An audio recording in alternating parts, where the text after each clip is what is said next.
What does video marketing success look like for financial advisors? Welcome to Video Finfluencers, where we find out.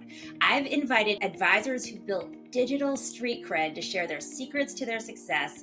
And today we have Finfluencer Mike Zung, founder of Java Wealth. Mike has videos on YouTube with over 100,000 views. Mike, did you set out to grow a huge YouTube audience? No, it definitely wasn't my initial thought that it's like, hey, I'm going to put something out there and I'm going to get 100,000 views, no problem. I love hitting this button on YouTube where we look at the most popular videos. And number one is this RSU video. Tell me your thinking behind hitting record and talking about RSUs. Yeah, so really for RSUs and really a lot of the videos, I use a whiteboard for a lot of things because I'm a very visual learner myself. And so I feel like a whiteboard helps me be able to think through things and explain things a lot easier. So, my niche is in tech. And so there's a lot of the clients that I have work with equity compensation. So RSUs, stock options, things like that. And so I felt like it was an effective way of explaining, okay, how do RSUs actually work?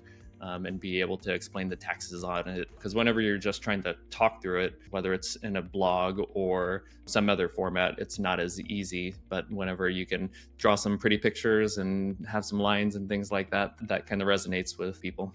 So I heard you mention that your target audience is really folks in the software industry who are getting RSUs. So was this topic inspired to educate your existing clients, your prospective clients, or are you just building an educational library out there on YouTube?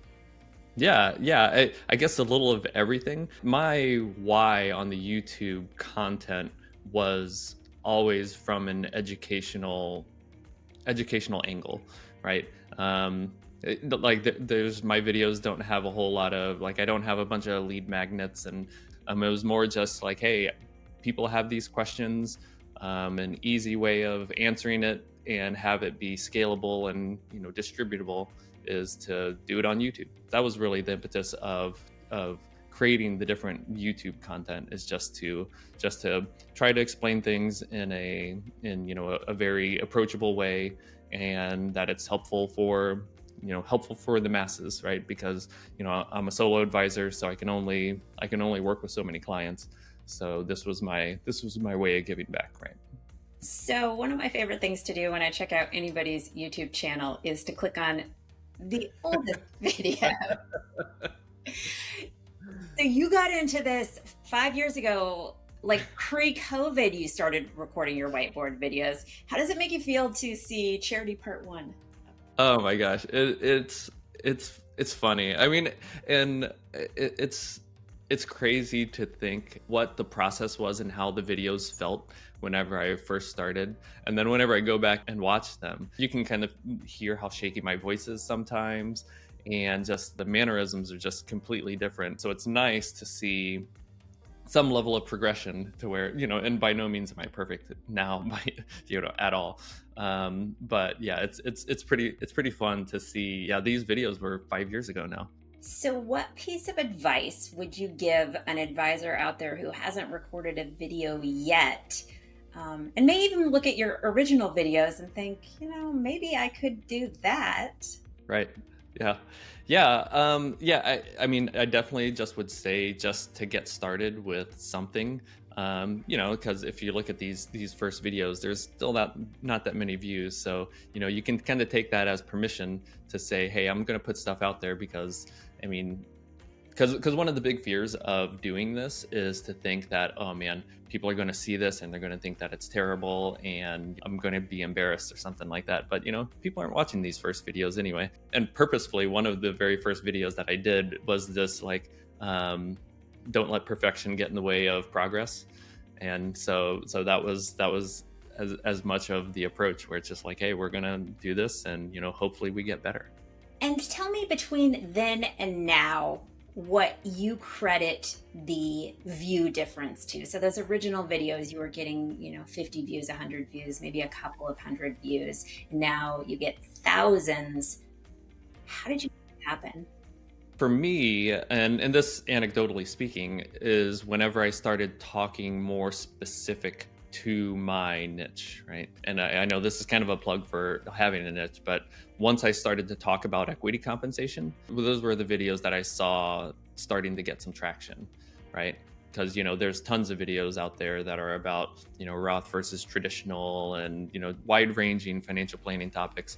But whenever it talks about, hey, how does AMT factor into incentive stock options, then there's not a very big game in town, so that has a higher chance of gaining that traction. Really, that big fish in the small pond concept.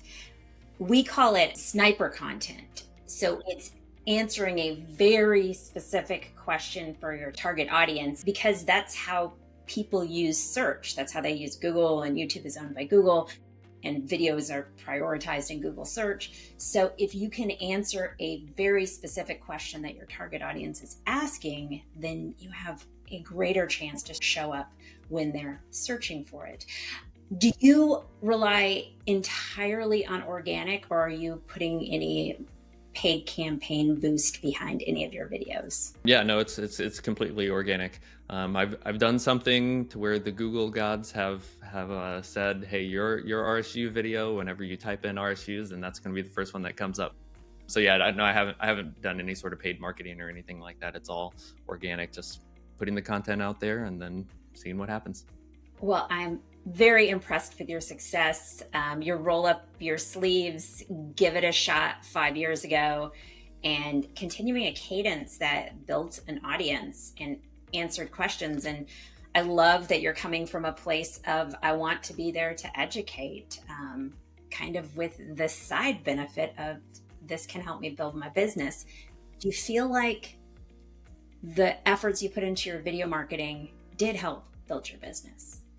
Oh yeah, absolutely. Yeah, whenever I think about the client base that I have, I would say I actually did do the numbers not a little bit ago. But whether it was directly through the YouTube videos that people would come to me and they say, hey, I saw you on YouTube and I want to learn more, right? Or then referrals from those people. That definitely has attributed to a lot of my business. And especially in the niche side of it, right, where like it's attracting the that ideal client of like, hey, this is who I do my best work for. So yeah, it has definitely helped. Well, thanks so much for being here, Mike. And remember, if Mike can do it, you can do it too. If you're looking to build authority and grow your practice with video, but you need some help, check out Idea Decanter. See you next time.